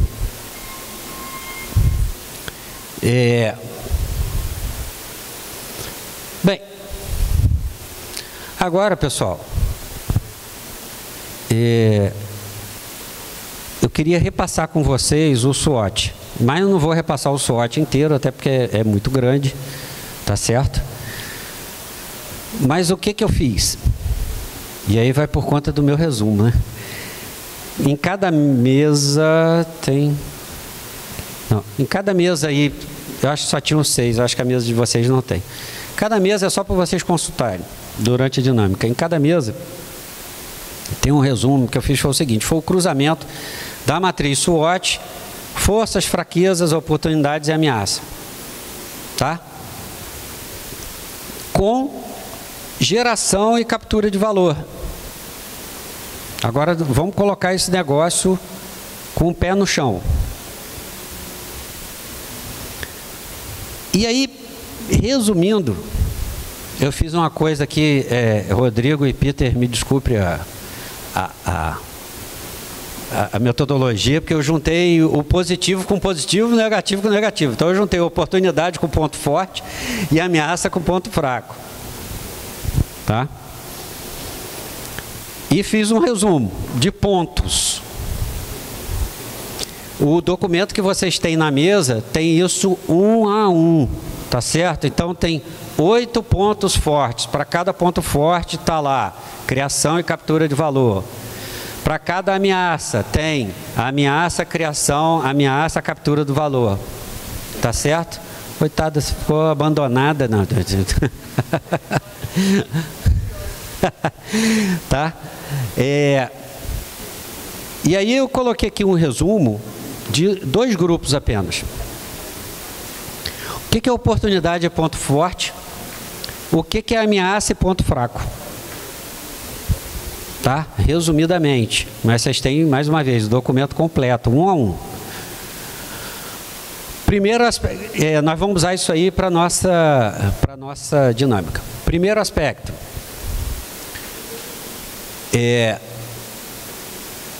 Que pode ser oportunidade ou ponto forte, não interessa. Mas primeiro ponto positivo, vamos chamar assim, reputação e capilaridade do IFES. Tá? A cidade de inovação é do IFES? Não, é de um conjunto de atores, mas ela acaba sendo baseada no IFES, tá? E se usar essa base reputacional e capilaridade pelo estado do IFES, você já tem uma base razoável para você trabalhar. Tá certo? Segunda coisa, interação e colaboração da tríplice hélice. Governo, sociedade, instituições de ciência e tecnologia. Tá? Já existe no próprio MCI, Movimento Capixaba para Inovação, existem iniciativas, nós vimos aqui nos outros workshops, as empresas da região que já, no caso grandes empresas da região que já trabalham com as ICTs, que já têm incubadoras, então esse ambiente já está colocado aqui. Terceira coisa positiva, engajamento com a comunidade e parcerias empresariais. Tá? Já existem iniciativas também de engajamento. Já tem projeto com a sociedade, já tem projeto na área ambiental, já tem parceria com as empresas. E o óbvio, que é as oportunidades para desenvolvimento de solução sustentável, que é o que está todo mundo falando toda hora. Demanda, pessoal, não falta. Com certeza. Vamos lá. Agora o que falta? Os aspectos negativos. Né? Ameaças e pontos fracos. Primeiro, dependência excessiva de recurso governamental. Tá? E o recurso governamental, pessoal, o problema é que às vezes ele vai no sabor da política, pública ou não. Né? E aí eu não estou falando nem em sentido negativo, não. Ah, eu dependo de um recurso da FAPES. Beleza. Mas pode ter um governo que resolve aumentar o orçamento, pode ter outro que resolve diminuir o orçamento da FAPES. Certo? Às vezes a gente não tem muita continuidade, infelizmente. Às vezes tem, alguns estados têm, alguns municípios têm, mas no geral no Brasil a gente flutua muito. Então depender exclusivamente de recurso governamental é complicado. Tá? Olha, eu tenho história de um projeto, não vou entrar em detalhes aqui, esse era de pesquisa, que com 80% pronto, um corte de verba, faltou os 20% e eu estou com o equipamento empilhado até hoje, desde 2015. E equipamento caro. Tipo, os 20% finais, teve um corte desses aí e a gente nunca conseguiu recuperar e a gente era para fazer 10 coisas, só fizemos uma. Caramba, você gastou 80% para fazer uma, o custo do projeto. E o que faltava era o material de consumo para fazer as outras 9, que não era barato. Tem esses perigos. Segundo problema, escassez de capital humano qualificado. Oi? Às vezes, pessoal, a gente tem até pessoal técnico qualificado, mas às vezes falta o pessoal com capacidade de articulação com o setor produtivo, de articulação com a sociedade, o pessoal com vontade de botar o pé no chão, né?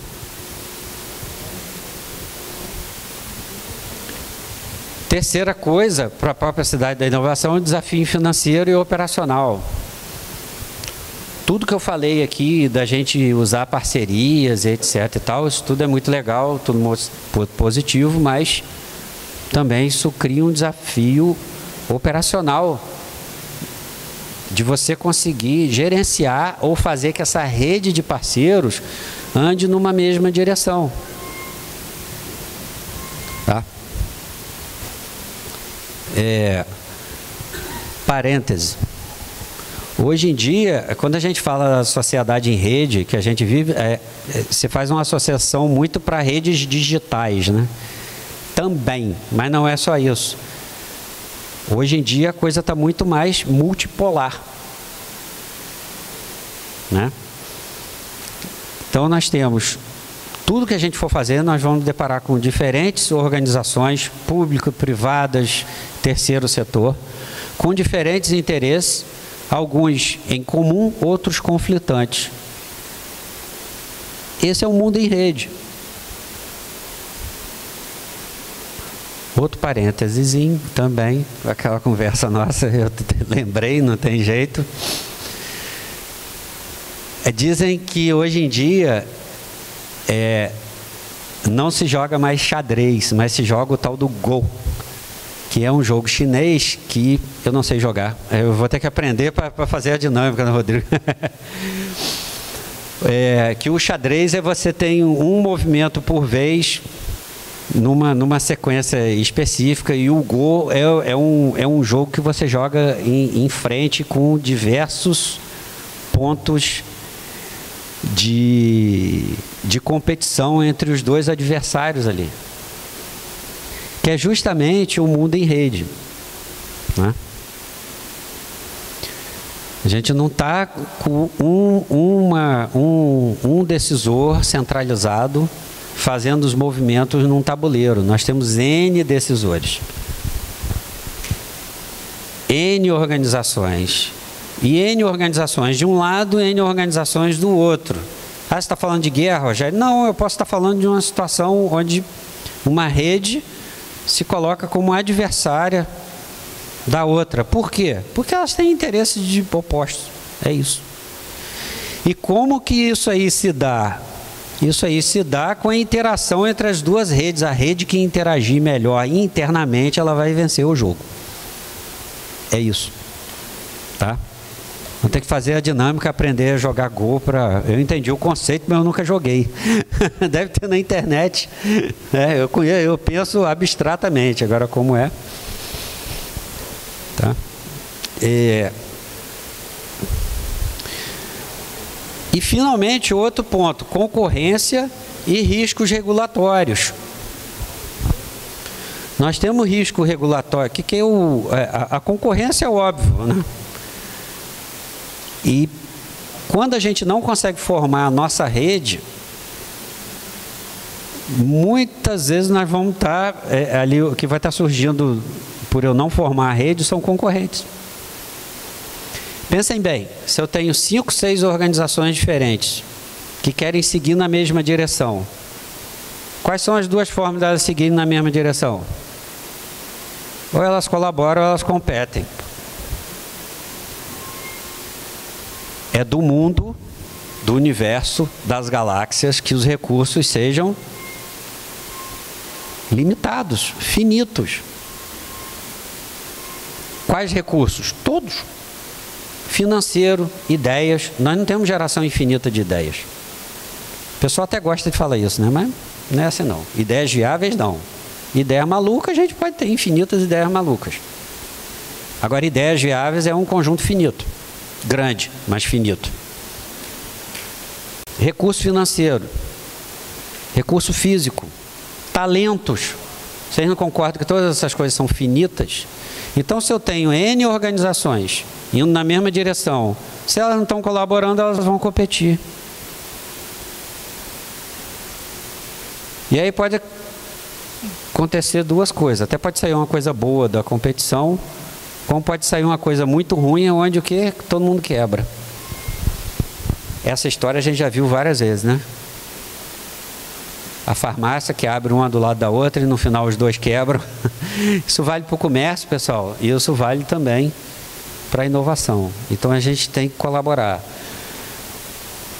e tentar de alguma forma transformar a concorrência em colaborador. Risco regulatório. Esse é um risco frequente da inovação.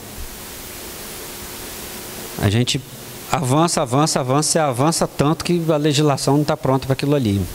E aí o que acontece? Você fica com aquele negócio com o seu recurso público, privado, tempo, dinheiro, o que quer que seja, investido,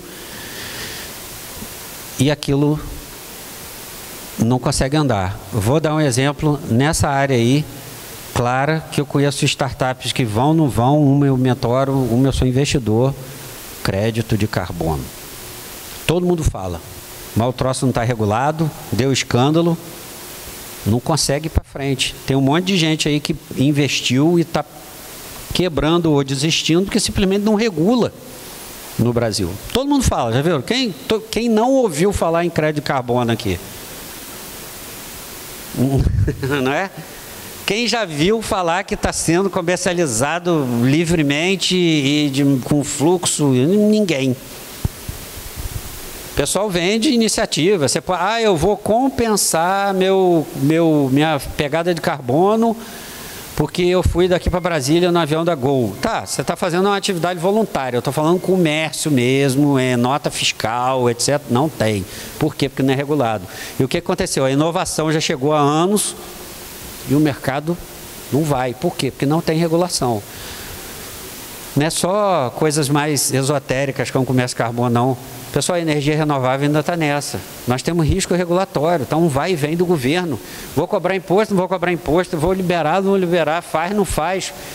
cobra pela geração, aí começa, vai cobrar imposto pelo sol, cobra distribuidor, faz, não faz, vem, não vem. Isso é um risco regulatório. Hoje de manhã, no caminho, eu estava lendo. Um risco virou um risco operacional por causa de um risco regulatório.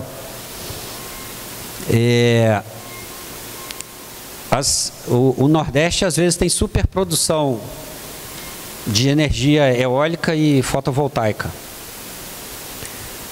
Mas o Operador Nacional do Sistema, o ONS, ele definiu uma quantidade X que ele ia transmitir do Nordeste para o Sudeste para o Sul. Porque o medo era de ficar dependente demais da energia renovável, o que é um risco, tá, pessoal? Porque a energia renovável, ela é assim, tá? Você não tem controle sobre ela. Esse é um problema. É um problema sem solução, diga-se de passagem. Não me falem em bateria, por favor. Produziu demais, bota em bateria. Eu disse, você vai ter uma cidade de bateria para estocar 3 semanas de produção excessiva do Ceará. Não faz sentido, tá? Você tem que botar na rede e alguém tem que gastar. O que aconteceu? Por causa disso aí, criou-se uma norma que você tinha uma determinada quantidade de energia de fonte renovável que você podia distribuir para as outras regiões do Brasil. O que aconteceu é que quando entra em superprodução e o negócio começa a valer a pena, que é o que está acontecendo agora, o ONS desconecta eles da rede. Vocês procurarem aí, saiu hoje ou ontem, saiu aí nos principais, nos canais mais especializados.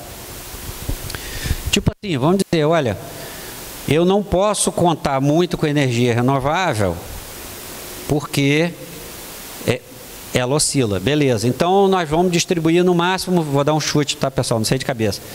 10 gigawatts por dia. O que acontece?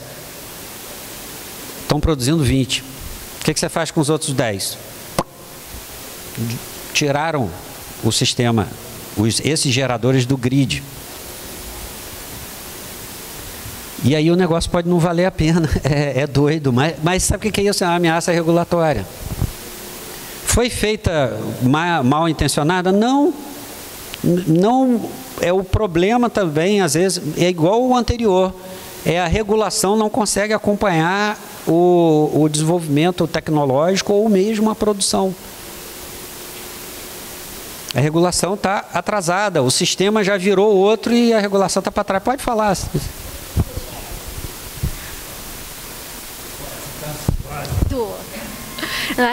Eu tenho estudado a eólica e o problema das offshore, principalmente na Europa e Estados Unidos, estão 2% apenas positivo de todas as pesquisas. O impacto das offshore ambientalmente, no ecossistema marítimo, por conta do zumbido, eles estão matando mamíferos. Eu tenho em posse, se vocês quiserem, documentos. Então, a regulamentação, eu concordo que tem que demorar, porque tem que ter um critério. Porque senão vai acontecer igual na China de 58, que matou toda as florestas chinesa e gerou aquela fome toda com praga porque mataram os pardais. E as nossas aves migratórias, morcegos que são polinizadoras, essas eólicas que estão na rota, elas estão comprometendo nossas florestas, os mamíferos. Então, eu creio que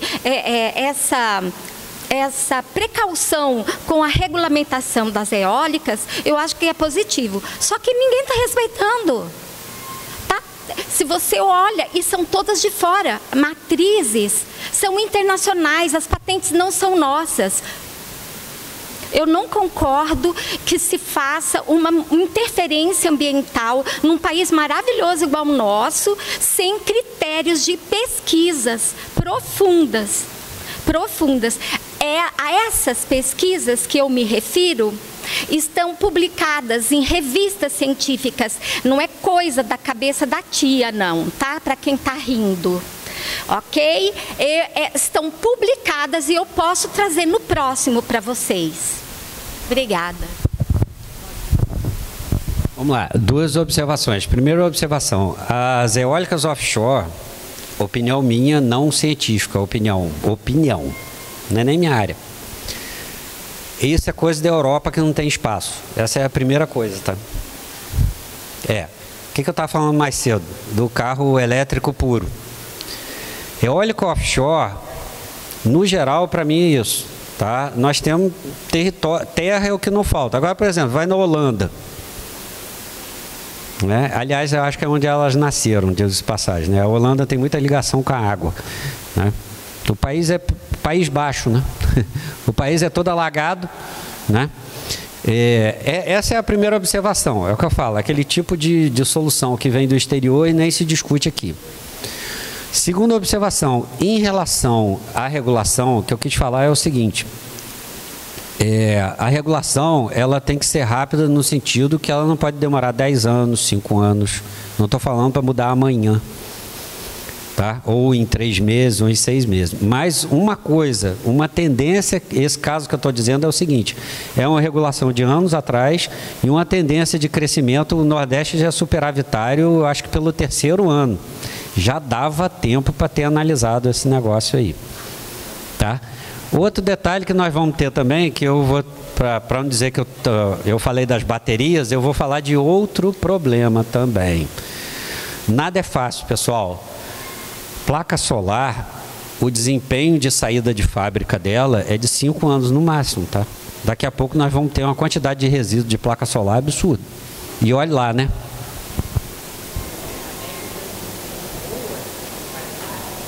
Não, mas ela sofre de PID.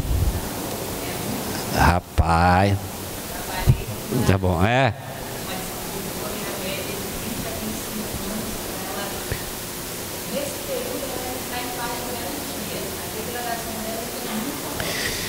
Então, vamos lá.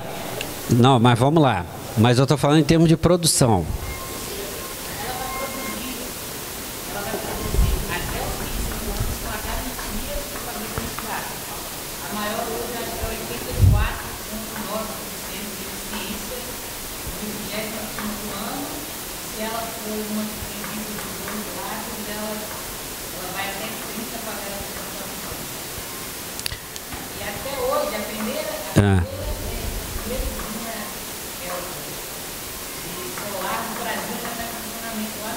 Não, beleza, não estou dizendo que ela vai entrar em funcionamento, não, estou falando de eficiência. Deixa eu só te falar outra coisa. Esse foi um que eu acompanhei como facilitador, mas não é minha área também, que era a questão do PID. PID, pessoal, resumidamente, é um processo de degradação, tá, na conversão de energia. Resumidamente, por causa de fenômeno físico-químico lá, que eu não vou entrar em detalhes. Uma coisa que a gente viu na época, e isso a gente trouxe um equipamento anti-PID do exterior, foi pesquisa no colega e tal, que era o seguinte também.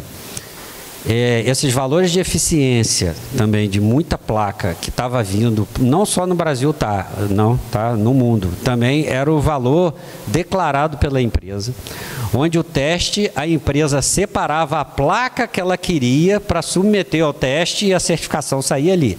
Quando você vai na estatística, o negócio pode não ser, como eu estou falando, de 5 anos, mas também...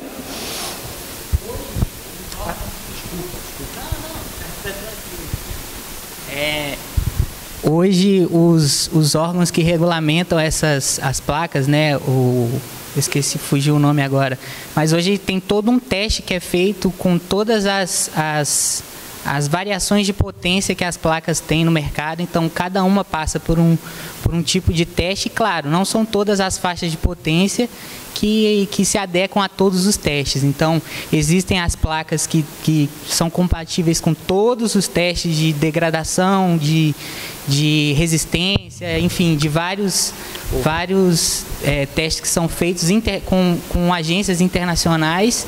E claro que tem outras que não são, como qualquer outro produto que a gente tem hoje no mercado. Mas, de fato, a eficiência é testada e, assim, as marcas que têm qualidade, que realmente têm essa visão de promover um bom produto, elas têm a durabilidade comprovada e, assim, como eu pude trabalhar no setor, eu vi que realmente funciona e funciona de verdade.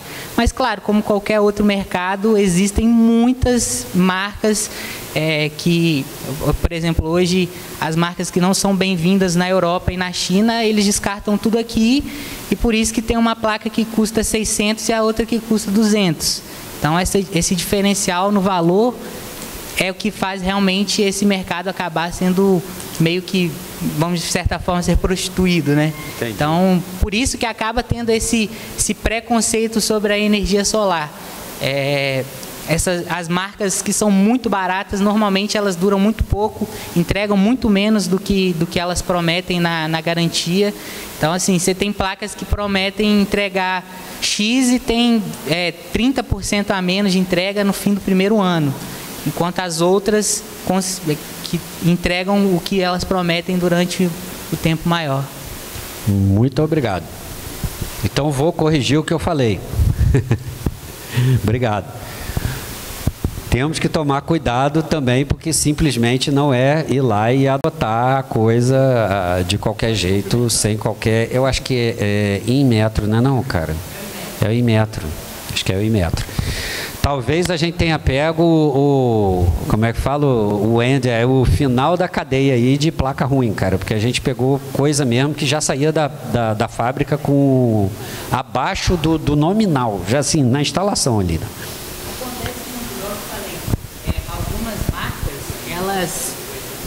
Algumas marcas, principalmente quando troca-se de tecnologia, por exemplo, agora a gente recente teve uma troca nas células das placas, né? Saiu da P-Type para N-Type. As indústrias que não têm muita grana para construir se apropriam das fábricas antigas, que já não conseguem fabricar as novas células, e aí nessas antigas elas começam a utilizar material mais barato, a começar a fazer muita coisa. Como o mercado já não tem capacidade de absorver, eles começam a empurrar o lixão mesmo, assim, para os outros mercados. Saquei. Só para você ter uma ideia, existem 3 tipos de silício que são usados nas placas. Então, assim, as tops empresas utilizam as outras vão só caindo, e aí tudo isso envolve no valor final da placa, né? Então, tudo isso também influencia na eficiência e no que é o resultado final das placas. Então, é um mercado que é muito complexo, e a gente, assim, se eu não tivesse tido a oportunidade de trabalhar, eu não faria ideia de quão complexo é esse mercado. E tirar esse preconceito da cabeça das pessoas é muito complicado. E fazer a pessoa entender que ela precisa pagar um pouco mais para ter uma qualidade de segurança é outra coisa. Isso, assim, a gente falando só de eficiência de produção, tirando os outros riscos que a pessoa tem na casa dela, colocando uma placa que não é de tanta qualidade, riscos de fogo, enfim, diversos outros riscos que se influenciam na hora que você não escolhe uma boa marca, assim. Excelente, obrigado. Ou seja, tá aí, ó, volta a teu ponto, é a certificação, mas mais uma vez, o que eu estou falando não é simplesmente não ter certificação. Eu só acho que os processos de revisão eles deviam ser mais rápidos. Pode falar. Só para eu terminar a frase, em função das mudanças de tecnologia e do ambiente, entendeu? Então, assim, talvez, vou dar um talvez aqui, até para você opinar também. Um talvez é que a gente tivesse, tipo, bienal, trienal, quadrienal, uma revisão obrigatória, nem que fosse para dizer que era para ficar igual ou para apertar mais. É verdade, grupo de trabalho. Ou seja, um processo contínuo de revisão, de regulação. Porque a tecnologia muda, a sociedade muda, o ambiente muda. Então, nesse grupo de cientistas que eu entrei, porque eu estava pesquisando e eu fui fazendo perguntas e eles me colocaram. E eu fico ouvindo, e é a Universidade de Toronto. E o outro é o reitor de Copenhague, que eu estou ouvindo as discussões. Então, o que está acontecendo? 2% dos que são positivos, a mídia é autorizada a divulgar. Os restantes, da onde está pegando, das coisas contras, vamos falar assim, não permitem a censura e não permitem que chegue ao público o grande perigo que estão correndo. Hemorragias cerebrais, de comunidade pesqueira que está na região, baleias que estão morrendo, mamíferos, tartarugas. Não é só o ecossistema de plâncton, que é o nosso pulmão, que não são as florestas, todo mundo sabe que está no mar. Então, cara, não bastou acabar com as florestas, agora vão acabar também com o ecossistema marítimo, e só que as pessoas não estão tendo acesso a isso. Eu assim, quero, do fundo do meu coração, acreditar que nenhum personagem da governança que tem a caneta na mão saiba dessas coisas. Porque, assim, eu que sou curiosa, eu sou autodidata, uma pesquisadora, eu pesquiso sobre tudo, porque eu amo. O único lar que nós temos é este.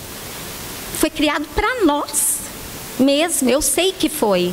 Então, vamos unir saberes, vamos unir potenciais, recursos, e vamos fazer deste Estado e desse Brasil um paraíso, porque nós merecemos ser felizes na terra onde a gente nasceu, para crescer, se desenvolver quanto ser humano.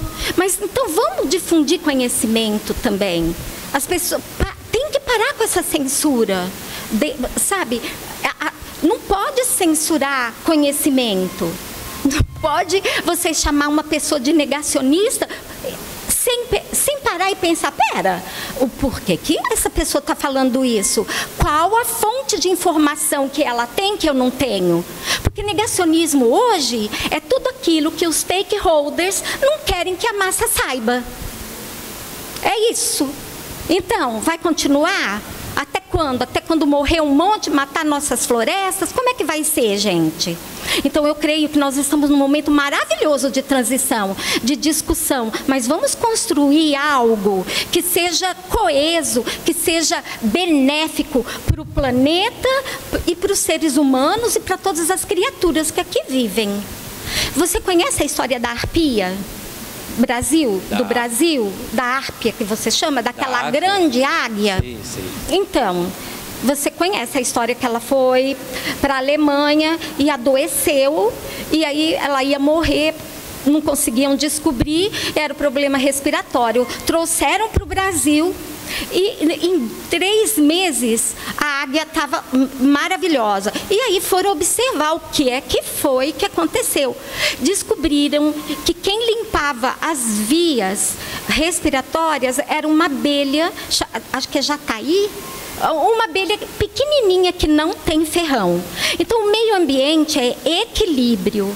Então, tudo que for interferir no meio ambiente tem que ser com muita parcimônia. É isso que eu penso. Tem que ter pesquisa e difusão das pesquisas. Não, você não falou exatamente isso. Mas reforço o que a gente vem falando aqui. Tudo tem que ser integrado, entendeu? Se a gente pender muito para qualquer lado, de algum jeito a coisa vai falhar do outro lado. É fácil? Não, não é fácil. Se fosse fácil, já estava resolvido. Certo? E a segunda coisa também é olhar com frieza as coisas no seguinte sentido, de não ter... tem hora que a gente tem que olhar com cabeça fria, olhar para números, olhar para dados mesmo. O colega ali acabou de refutar a minha... Não vou aceitar que fui refutado. Não, ele detalhou e disse, olha, Rogério, você está pegando uma ponta que não é o mercado todo e você calhou de estar comentando uma ponta ruim. Né? Só um parênteses. Eu volto no parênteses. Tá? Então, se a gente vê o tempo todo, é essa necessidade da visão integrada, multicritério. Eu gosto muito de falar do multicritério. A gente tem mais de um critério, a gente tem que avaliar sobre mais de um critério, e às vezes os critérios são conflitantes, sim.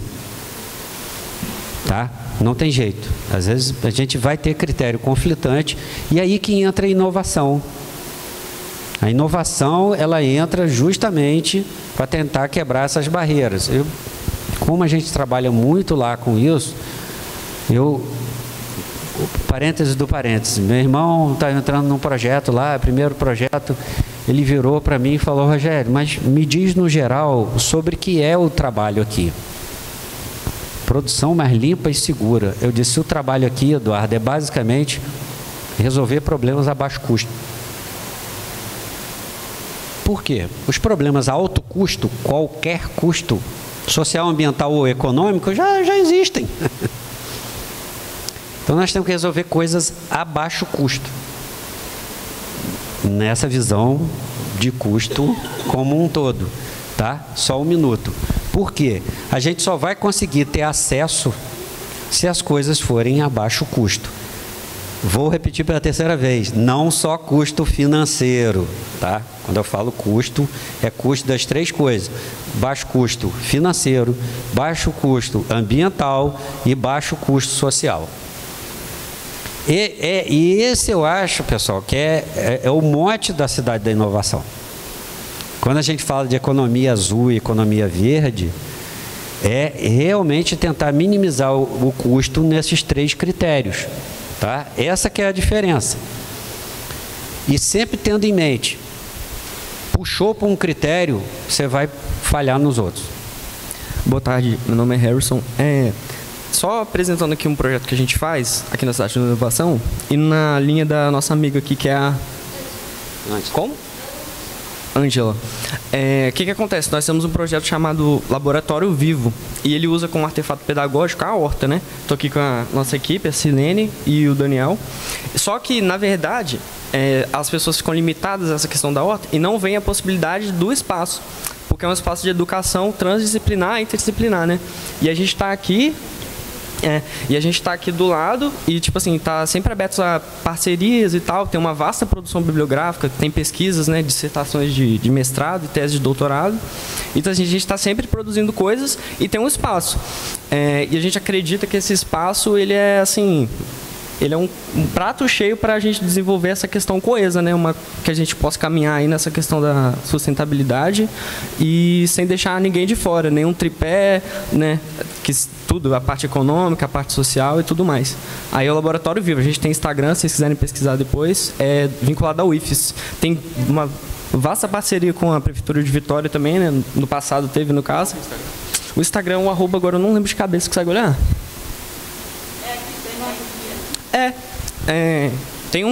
Tem uns canteiros aqui. É isso aí, a hortinha da professora Graça.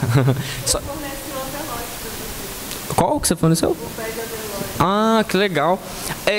Tem, tipo assim... Tem todo aquele espaço ali do muro, né? Do lado de cá, só que não é o espaço todo que é nosso. A gente vai delimitar ainda, mas a ideia é ensinar tudo. Matemática, geografia, física, várias coisas. E a ideia é chegar na política para desenvolver esse tipo de pensamento que seja sustentável. Só ver se ela consegue... labvivo.ifes, se vocês quiserem dar uma olhada. labvivo.ifes, desculpa. Nada. Você pode me mandar no grupo ali, tenta mandar no grupo ali. Valeu. Tá, obrigado.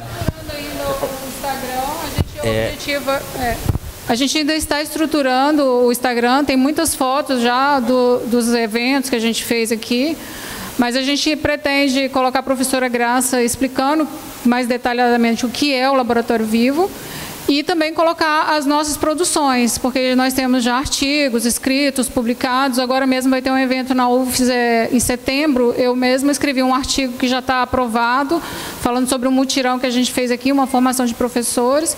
Então, assim, a gente tem produzido e o Laboratório Vivo ele faz essa junção das disciplinas, né? Transdisciplinaridade, multidisciplinaridade, porque é possível você trabalhar diversas disciplinas a partir da horta, né? Matemática, química, física. Então, o objetivo é esse e também trazer a questão da legislação, que é a Lei 9597 de 99, que é uma lei que exige que a educação ambiental seja feita de forma transversal em toda a parte do ensino fundamental, do primeiro até o ensino médio, Enfim, também é uma exigência legal, né? Então a gente está tentando trazer isso e também formar os professores a partir desse espaço. Obrigada. Excelente. Só um comentário, a gente tem uma hortinha pequena lá, orgânica, que já está há anos, eu não sei explicar não, tá? Eu sei que o pessoal fez uma mistura de plantas na horta lá, que a gente usa zero, é pequeno, tá? Mas a gente usa zero herbicida, zero praga. É o almoço nosso, porque meu campus é um campus rural. E só de fazer essa combinação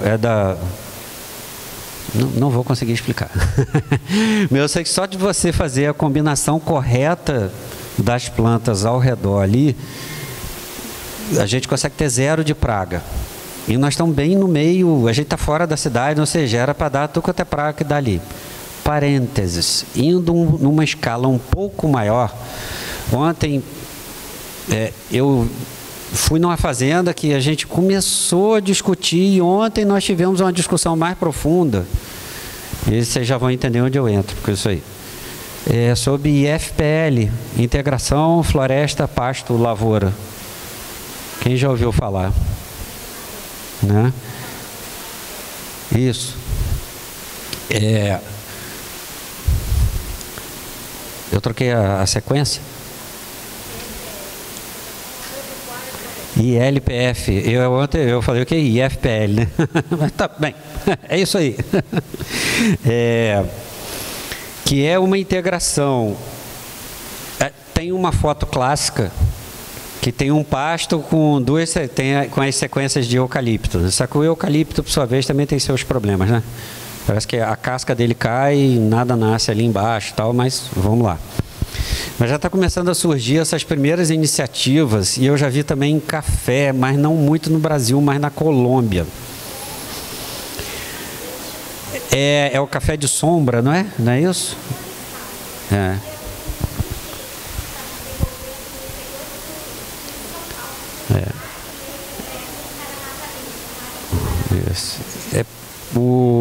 Eu vi um estudo, eu estou falando café de sombra porque eu fiz uma tradução direta do que eu li do inglês. Não estou dizendo que eu estou certo, não.